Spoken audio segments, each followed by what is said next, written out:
রবীন্দ্র ভবনে doctor B আর আম্বেদকরের ১৩৫তম জন্মজয়ন্তী উদযাপনের সপ্তাহব্যাপী অনুষ্ঠানের সমাপ্তি ও আলোচনা চক্রের উদ্বোধন করেন মুখ্যমন্ত্রী অধ্যাপক ডক্টর মানিক সাহা। তিনি বলেন, আম্বেদকরের ভাবনা ও আদর্শে অনুপ্রাণিত হয়ে কেন্দ্র রাজ্য সরকার তপশিলি জাতি ও অন্যান্য পশ্চাৎ পদশ্রেণীর উন্নয়ন ও মহিলা সশক্তিকরণের জন্য বিভিন্ন পদক্ষেপ গ্রহণ করে চলেছে। তাছাড়া কেন্দ্রীয় সরকার প্রধানমন্ত্রী জনধন যোজনা, প্রধানমন্ত্রী মুদ্রা যোজনা, প্রধানমন্ত্রী উজ্জ্বলা যোজনার মাধ্যমে সমাজে পিছিয়ে পড়া শ্রেণী ও মহিলাদের আত্মনির্ভর করে তোলার প্রয়াস চলছে।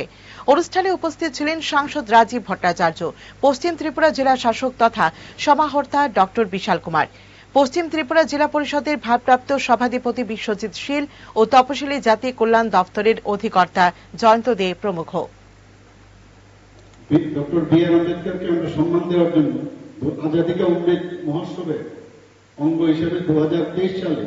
ডিসেম্বরে ভারত সরকারের যে সংস্কৃতি মন্ত্রণালয় আমাদের থেকে আমরা কিছু ফান্ড পেয়েছি। সেই ফান্ড পেয়ে আমরা বিধানসভা যে এবং সেক্রেটারিয়েটের মাঝখানে সেখানে 11 ফুট উচ্চতা বিশিষ্ট একটা ব্রোঞ্জ এবং মেটাল নির্মিত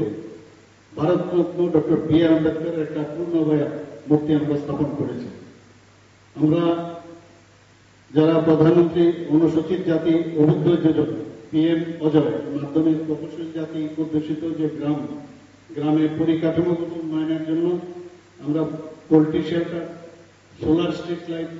বাউন্ডারি ওয়াল, ওয়াটার ট্যাঙ্ক, পাকা ড্রেন, ব্রিক সলিং রোড এবং বক্স কালভার্ট অঙ্গনবাড়ি নির্মাণ, তাছাড়া সাবমার্সিবল পাম্প